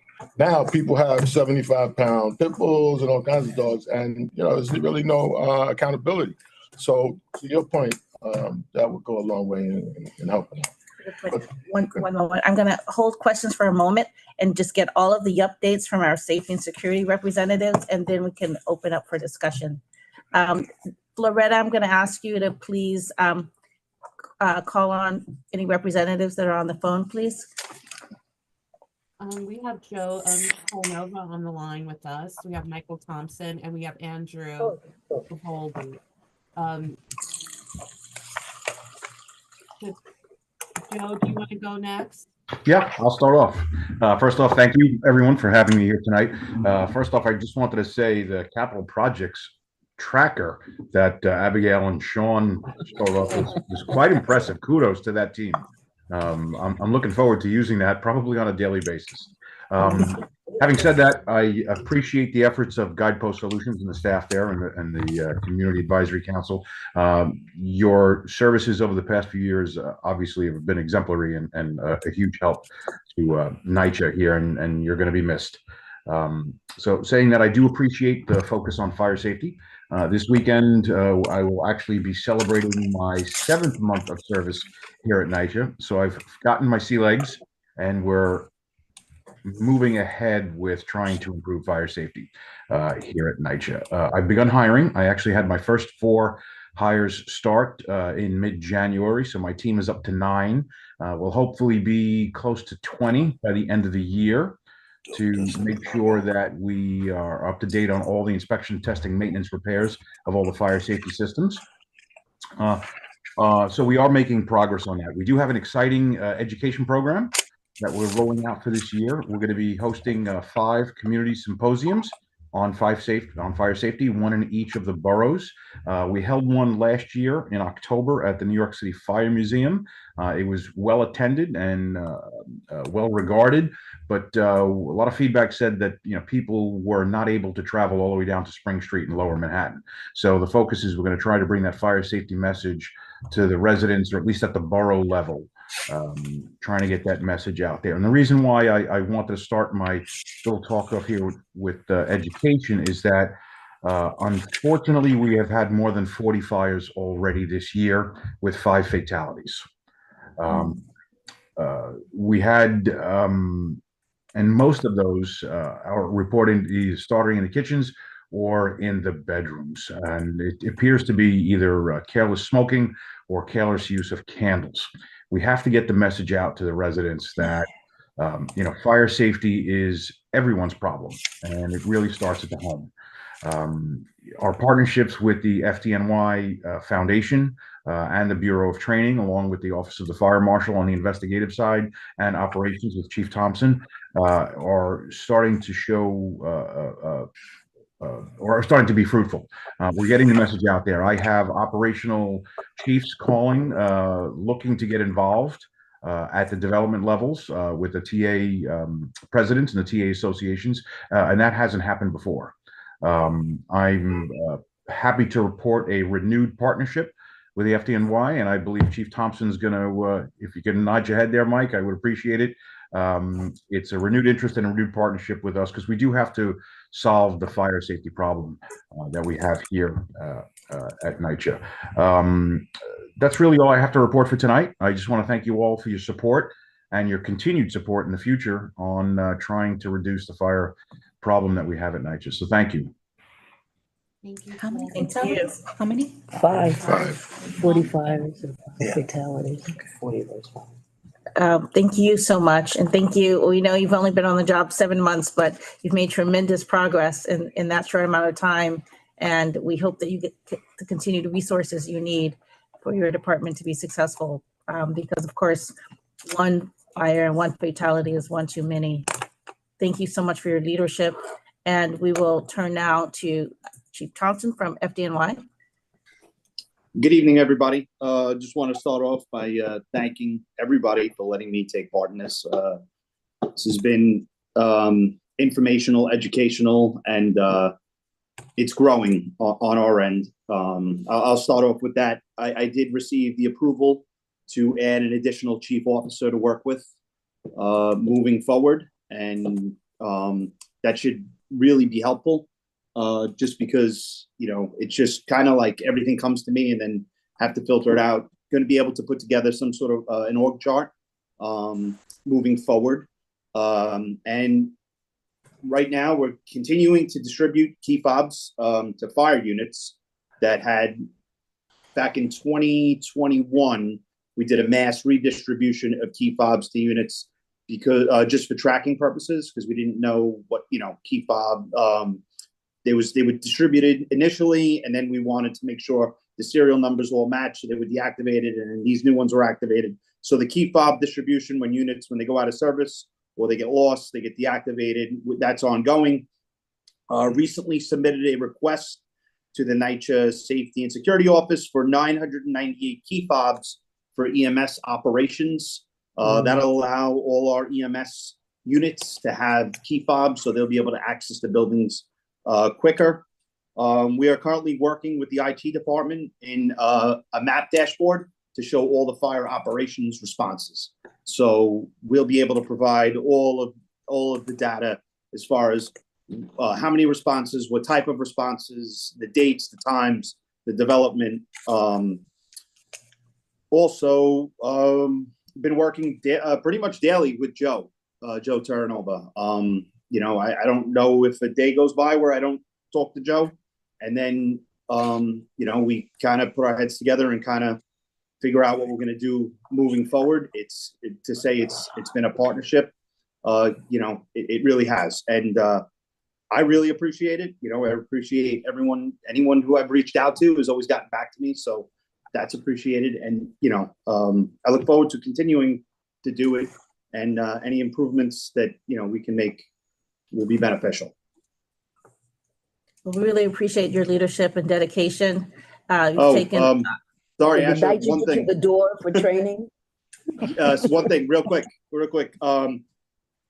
So the moving forward in 2024, our goal is now with the addition of another chief and hopefully maybe some other personnel will be able to complete the hard key distribution based on fire alarm box for all FDNY units. That's for all non-layered access doors. And that's what I have. I don't think you heard me. Chief, did NYCHA get you the door so you could practice on it? Not yet. It's not really going to be a practice door. It's more of a educational door so people could see it. Yeah. So if you don't get it, we can always get an Uber and bring it to you. Because I know that Chief Secreto. Here's the hard question. Let's have it. We talked about having practice doors. We appreciate your leadership and in the redistribution of the keys and key fobs that Amazing. before, I mean, this is no small thing. Before it had been an ad hoc process, just if someone happened to get the keys and us bringing the issue, you all really took leadership on, let's really own this process in a cohesive way. And you personally have owned the process, and we appreciate your leadership and your hard work. Again, this is, over and above all of the hard life-saving work that you do to be dedicated and meeting with us every other week. And you always come with updates and progress, and we appreciate that. No small thing that, a whole new training video went out on that issue at FDNY that's become mandatory for everybody to watch. And a memo went out from the chief of FDNY about making sure that the door issue at NYCHA is addressed in an appropriate manner. So a lot of work and a lot of progress on this really important issue that's life-saving. The time to get in, every second matters. So thank you so much. It's been a tremendous pleasure to work with you. And FDNY is lucky to have you. Thank you. And then with that, as I mentioned, we've had Inspector Gottesman has been with us from the beginning as well. And each meeting, he also sends a captain from a various precinct. So tonight we're joined by a captain from PS9 who will give us some updates, please. Hi, everyone. Thank you for having me and also including the NYPD in these discussions. I'll give you guys just a little breakdown of PSA 9. So obviously we're broken down into two boroughs, Queens North and Queens South. But overall, PSA 9 is down approximately 30% in crime so far in 2024. Queens North, which is Queensbridge, Astoria Houses, Ravenswood, Woodside, is down approximately 26%. And Queens South, Common Life, International Tower, Shelton, South Jamaica, Pominock, and Baisley is down about 11%. As Chief Secreto was talking about, there has been an influx of we had a community meeting on the 24th of January. I believe Mr. Martinez was there, where some of the residents were bringing up concerns where they're going on to roof landings and into the basement. Since that meeting, we've deployed our NCOs and some additional resources into those buildings, and we've made approximately about 30 arrests, with half of those coming from the South Jamaica houses. So we hear the community's complaints, we hear the NYCHA residents, and we're doing the best we can with what we have to help improve the quality of life for everyone in the buildings. Thank you. Can I say something? Thank you. Please. In my spare time, I'm the president of the Police Athletic League, and it's remarkable how many young people are involved in criminal activity and particularly guns. And there are 6 main precincts in the city that have 25% of the shootings and 40% of guns being fired off. And it's getting younger and younger, in part because the law was changed as to when you reach your majority and can be treated as an adult. To the point, I was at a program yesterday where the police commissioner spoke. He was really terrific, but it was just striking. He told us that what is happening with some adults is they're giving their children the guns to carry and referring to their children as holsters. So the work that NYPD and everybody has to do, it's everybody's responsibility, and it's NYCHA and it's everywhere. really, not a question that I have. It's not even a difficult question. It's just an observation that it's a very tough part of the city, even though the numbers generally are down, by the way. The NYPD has done a terrific job in the last couple of years. And if you compare the numbers, they're down. But if you look at the young people, that's where you see an increase rather than a decrease. That's true. That's true. Thank you. Thank you for joining us this evening. Thank you for your leadership, and thank NYPD for your partnership in this work that we're doing. Thank you for having me, and thank you for including us in this. And so with that, I'm sensitive to the fact that we are technically right at 7:30. I'm going to ask if we could please just stay for the remaining folks to just give quick updates, please, and remarks.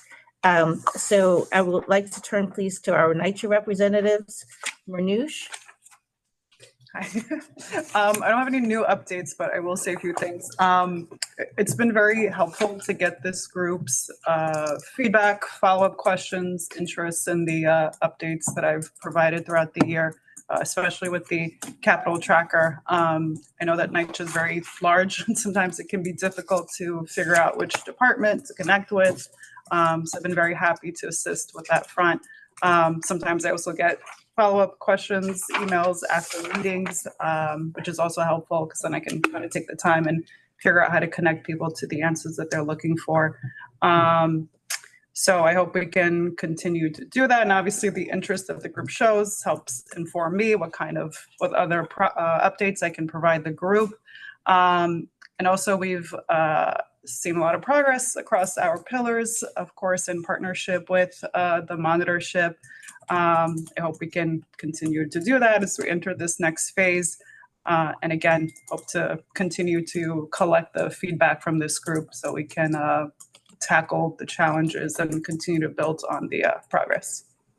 Thank you. And thank you for your leadership. We really appreciate you being a liaison. I know you've been kind of the catch-all for all the questions. I'm like, so, and you're like, and you handle it though with grace and respond to everything, getting us the information we need. We really appreciate you.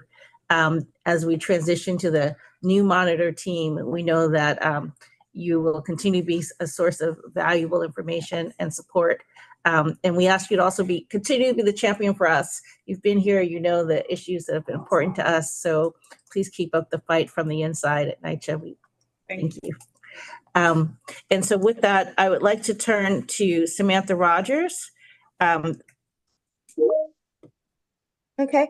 Hello, everyone, and good evening. I am sending you all hugs, Miss Edna, Asha. Oh gosh, Floretta, I am so sorry that I could not be there in person. I really, really wanted to. So I am sending you hugs, hugs, hugs. I know we're meeting tomorrow, but I really, really wanted to be there. I know that the work will continue, but it is bittersweet, that this team has accomplished so much, and it has been an honor and a privilege to just have a seat at the table. I like to say that, advocating for the residents from the inside is a passion. I too grew up in NYCHA, still have family in NYCHA. I'm from Lincoln Projects. And so one of those fire fatalities the other day in Lincoln Houses was someone that I grew up with, someone that I know. And so, that's why the work is so passionate. But with that, I didn't come to talk about that. I came to talk about Roundtable, and we are over time. And so, as you know, Roundtable came out of the transformation plan. And so in this, we are in year 2 going into round 3 of Roundtable. And so at the culmination of round 2 of Roundtable, the residents on the Roundtable worked in tandem with resident participation and civic engagement, and also our strategy and innovations team to collaborate on a story map. And so the resident roundtable is usually broken up into 4 subcommittees, meaning 4 different subject matter topics to discuss that are imperative to NYCHA for resident feedback. and NYCHA response, right? NYCHA cannot move forward without those who live on the ground giving voice and feedback to NYCHA and how to move forward. So I'm just going to share a little bit of that story map with you guys so that you can see what the resident roundtable members were collecting in their respective neighborhood portfolios. Also, this story map will be shared with everyone. The monitors team has it, so everyone on the CAC can get it, and then it will be uploaded to NYCHA's website, also on the resident roundtable page. And so with that, I'm just going to share the story map now, just so you can see it. And so as I described for you, this is a story map that tells the story of Resident Roundtable's outreach in 2023. So it starts off with a little bit of history of the roundtable, and then we go into the 4 subject matter that were top subcommittee topics of discussion in the roundtable in 2023. And so that was resident satisfaction and oversight. It was resident services and engagement. Of course, it is imperative that we discuss safety and security. You cannot not discuss safety and security. And then we also discuss development, outreach, and beautification. And if you see some commonalities in the story map, and in each subcommittee and each discussion topic, there were identified problems and then also propose solutions. So I suggest when we send this out to you that you take some time to read all of the identified problems in each subcommittee area, then browse through the proposed solutions that each subcommittee came up with. Each part, again, of the story map has the identified problems and the proposed solutions from a resident standpoint. Right, so we kind of know some of the identified problems. It's usually very repetitive, but then the proposed solutions, not what necessarily NYCHA thinks should be a proposed solution, but what residents think and what residents in the neighborhoods were saying should be some of these proposed solutions. And then if you scroll down in the story map, we have verbatim in blue quotes, verbatim quotes from residents, resident to resident. When residents on the roundtable went out in their communities to ask other residents, what do you think about this? Right?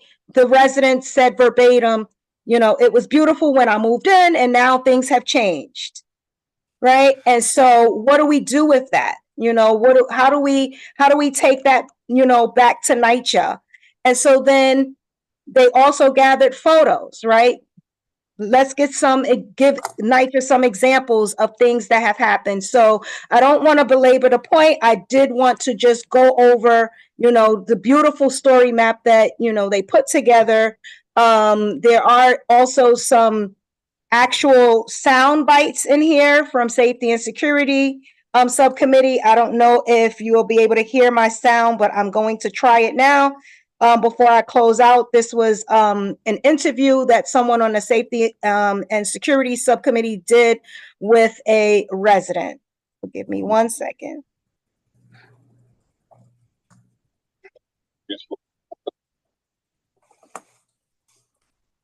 We weren't able to hear it. Oh, you're not able to hear it? Okay, I'm sorry. I wasn't able to enable sound.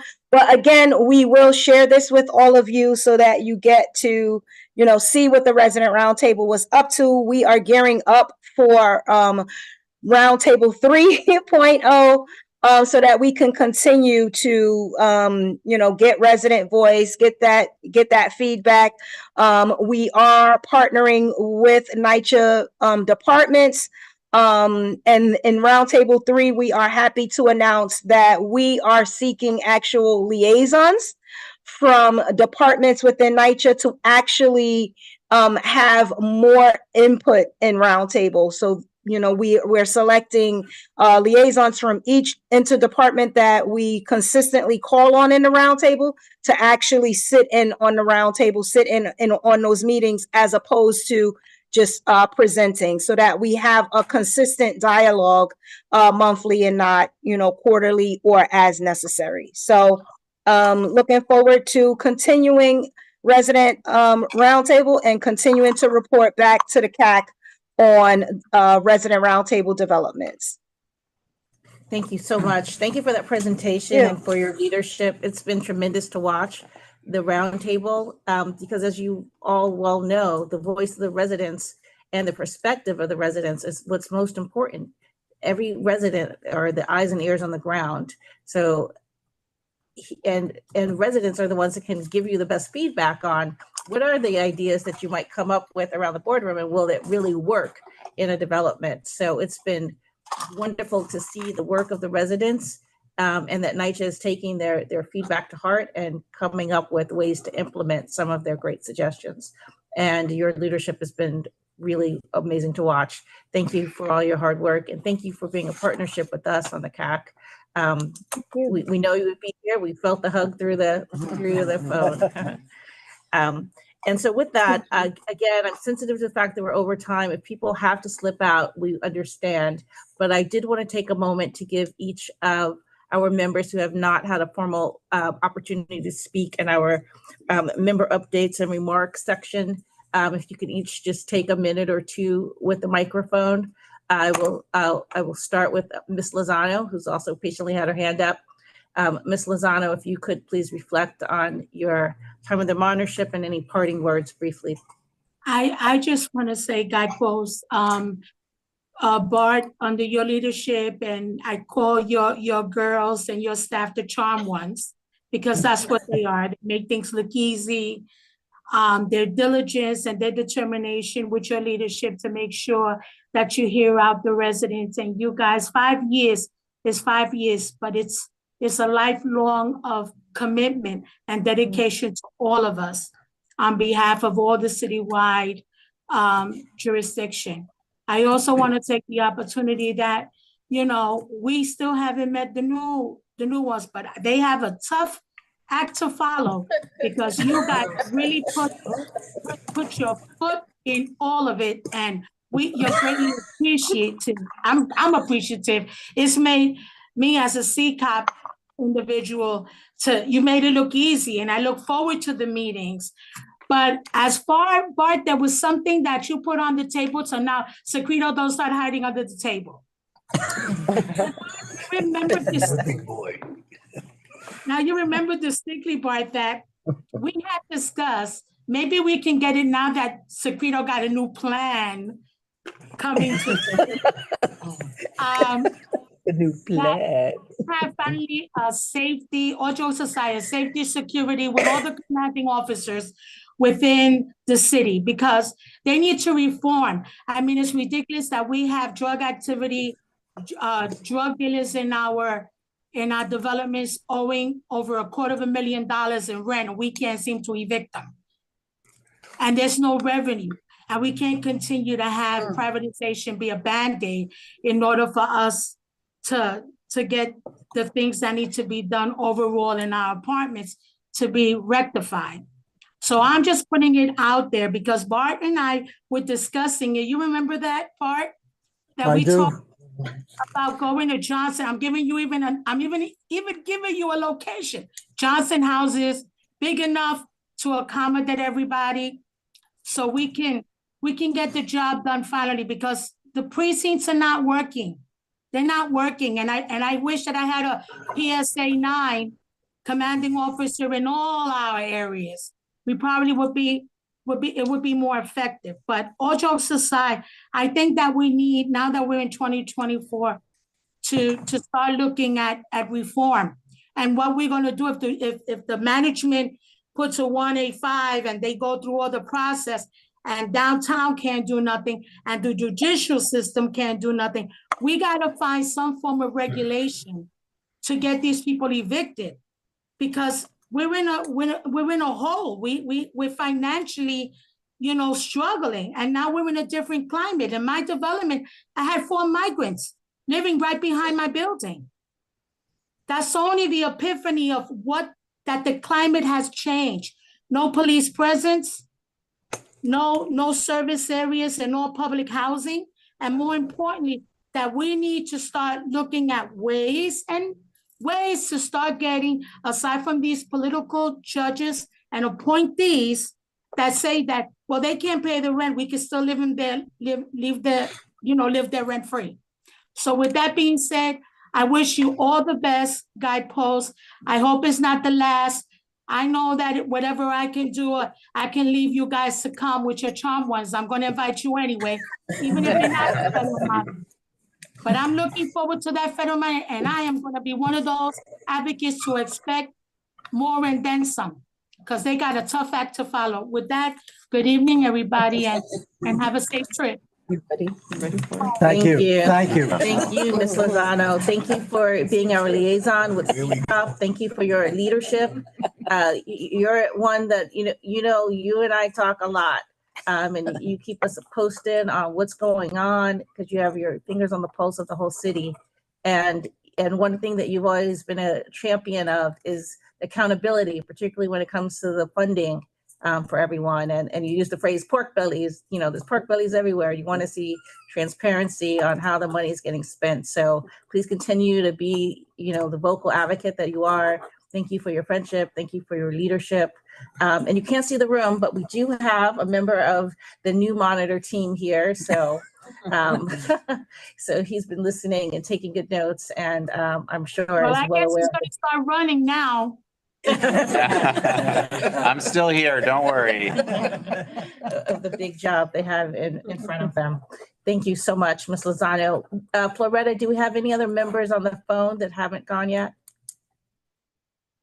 No, go right ahead, Asha. Everyone's Okay, perfect. Thank you. So I will turn now to Ms. Ortiz, who's been with us since maybe even before our first CAC meeting. If you will, please, Yes. and you've worn lots of hats over these last 5 years, so we particularly appreciate your reflection. Well, I want to say that what you created was bar none. You were able to get resident leaders from all boroughs, from all neighborhoods, to sit at a table and agree to disagree. But more importantly, we got things done. What our mission was to bring light to the issues and then give you the solutions that we thought were best. More importantly, you heard us. You heard everybody in the table. You heard every resident. The key was you listened. You listened to us intently. And for that, I will always be grateful, and I'm going to miss everybody. I'm sorry. Thank you. I'm not going to say something after each one because then I'll start crying again. So I'll reserve and save it for my hugs at the end. But thank you for your leadership and your partnership. Mr. Martinez? Hey, good evening. Good evening, everyone. It has been an honor, and I am truly humbled to have been able to sit and have conversations with the giants that are at this table. Asha, you have been a cornerstone, but you as well have been a cornerstone to the conversation moving forward, to helping us find solutions and strategies, and also helping us communicate with NYCHA better, and being able to put these strong foots forwards. And I am truly grateful to have been able to be invited, to accept the invitation, and to have your support, all of your supports at the table, because it is very crucial that the conversation, because everything starts with the conversation, that's the seed, so that the conversation continues to persist is very needed. And I'm looking at you, Monitor. I didn't get a chance to get your name. But what I will say is this, though. As a former monk, to quote a former monk, Jay Shetty, he said, if you could build a muscle, you could build a mindset. And so we still have some issues. We know that we just experienced one of the largest busts that happened. And so that is indicative that a mindset in NYCHA still exists that we need to challenge and we need to cultivate in a better manner, right? And this is something that is significant to the residents. We speak a lot about the residents, and where the residents have been and where they are now, where they need to be, is still significant steps in all aspects. From where they started to where they are now is a significant push forward, but from where they are now to where they need to be is also a significant journey ahead. And so we also need to keep that in mind, that our residents still need to be heard and they need to be acknowledged. And this is something that is getting better, but still needs to be accomplished. And so with that, you have my sincerest appreciation. Thank you guys for moving the needle, because that's what you guys did. And we are truly grateful to you and your whole team. Thank you. As well as Tamika on the Federal Monitors team, who has engaged our residents, our development with her experience and her leadership to tackle these pest issues, which has been very significant and something that we are still challenged by, but truly grateful to you. Thank you. And thank you, Mr. Martinez. And just so everyone knows, Mr. Martinez is also a resident expert on regulations, particularly as it relates to Section 3.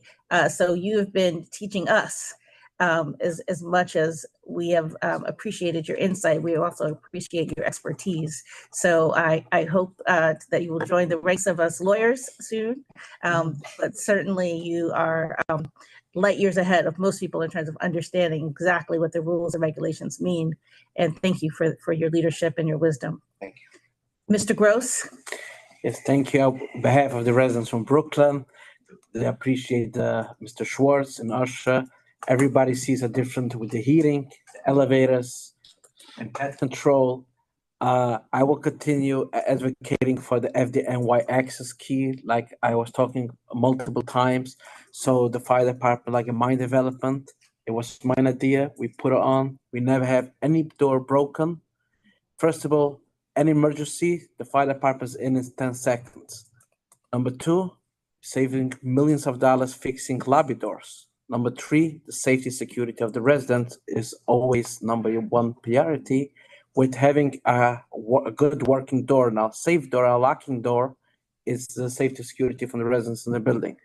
I will advocate for it. I talk already to multiple council members to get it in city council for a vote. Okay. And having it approved by city council, having in 6 months, NYSER should install FDNY access key like we have with the mail. And I spoke to a couple companies that say it's like $150, $300 to install FDNY access key. Instead of fixing thousands of dollars multiple times a year doors. With that, I would like to say thank you and thank you for the entire team. I wish you good luck. Thank you. And thank you for your leadership. And thank you also for being just a champion for common sense approaches to safety and security. You've been a voice at every single CAC meeting since the very beginning. We appreciate you and your leadership. And I do hope that FDNY and the emergency services can all have that key that you put in your development. Our safety and security team came out and saw it, and everyone agrees that that would really be a solution. So hopefully NYCHA will move forward with that. And we thank you for being with us. And Mr. Hall. Oh, boy. No, I just want to say, as a second generation TA president, and I've lived in NYCHA virtually all my life, all right, and I was recruited for this monitor team. I really am pushed with regards to meeting all of the people at this table, all right? Some of which I've learned about, and I couldn't walk a mile in their shoes. They've done a lot, okay? I can remember sitting on 250 Broadway, and everybody was wondering why did I got selected. And I said, you do something good. Whatever you do, just do what you do, because you got skills, all right? But you were tested, all right? And everybody came through. People are coming through. It's an honor to be part of this union that we've had, all right? It's gonna be a monumental job for you to continue, especially with this pro bono act. This is really gonna be a challenge. I look forward to that. I'm gonna give you my card. I'm a paralegal. But that being said, Bart and Asha and Edna, for you to put this curriculum together for us to be able to identify and rectify and listen to our problems was tremendous.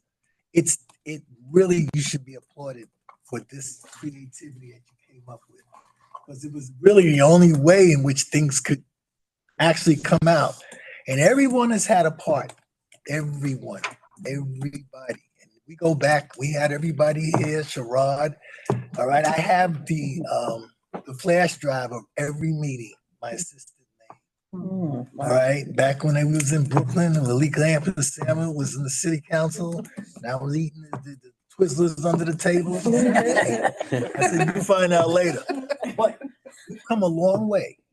We've come a long way, and I'm very appreciative to have been with the group of this magnitude.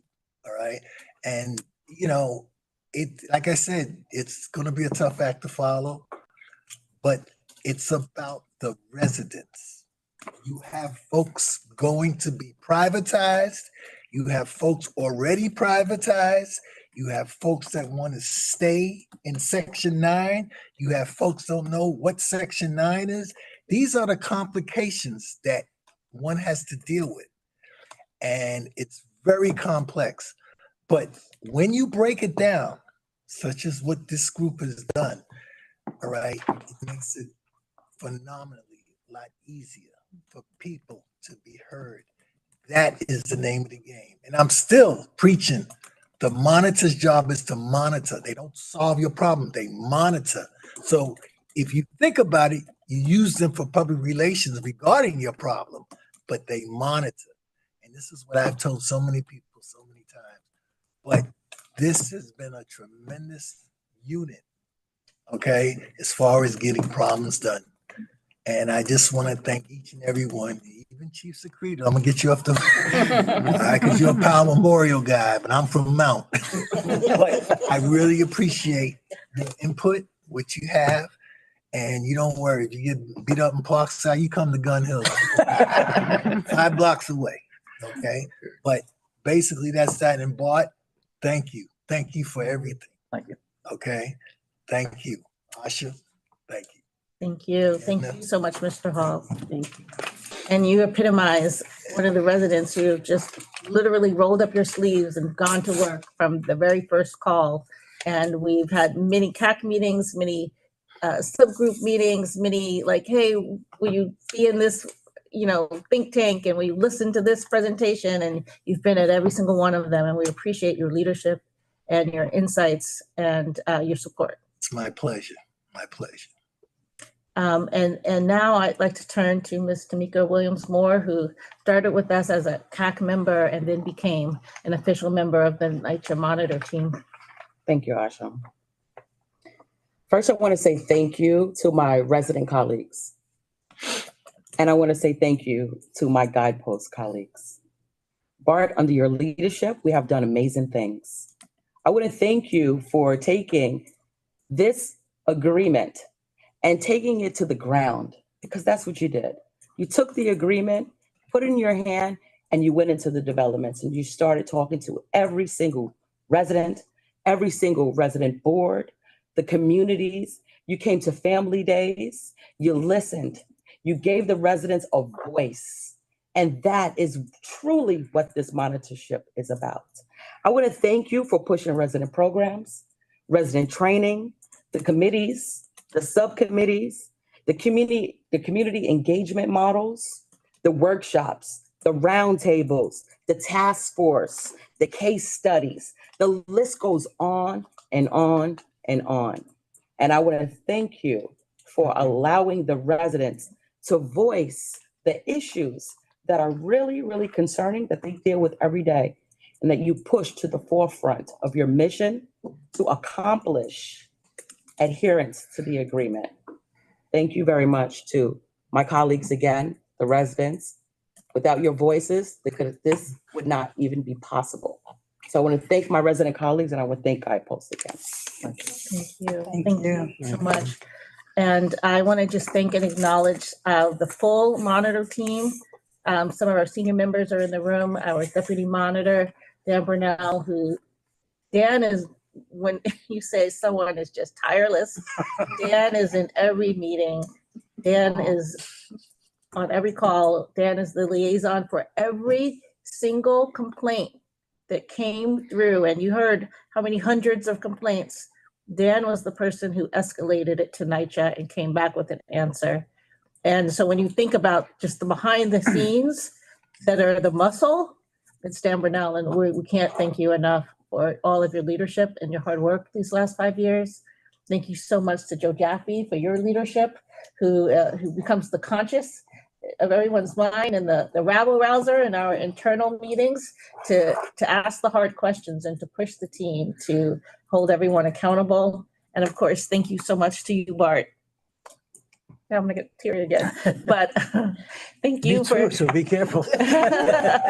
Thank you for trusting in me to build out the CAC and to vision it and to have to be able to collect these amazing people to do this hard work these last 5 years. I appreciate your leadership, your mentorship, your support, and most important, the fact that you led with integrity every step of the way and truly cared about the residents and wanted to affect change these 5 years. So with that, we turn it back to you. Thank you. Well, I'd like to say in terms of the CAC, because if I start trying to name everybody who helped, I won't make friends, I'll make enemies with the people I leave out. But for the CAC, Asha, Edna, and Floretta, who's on the screen, had just done a wonderful job to make this work, and I want to thank them. And we all know this is a team. This isn't one person who does this. It's everyone on our team that understood that our mission was to work for the residents. It's not to improve NYCHA, it's to improve the life of residents. And maybe improving NYCHA is one of the ways you get there, but it's not the only way. When Joe Jaffe and I were in Washington the day it became, maybe a few days after it became official, one of the senior officials at HUD took me aside, took Joe and I aside, and he said, "What do you think your job is?" And we said, "It's to make lives better for the residents." And he said, "Don't ever forget that. That's why you're there." And we've tried never to forget that. You've all said such wonderful things, and I appreciate it, but actually I'm the one who's grateful to have this opportunity to work with all of you.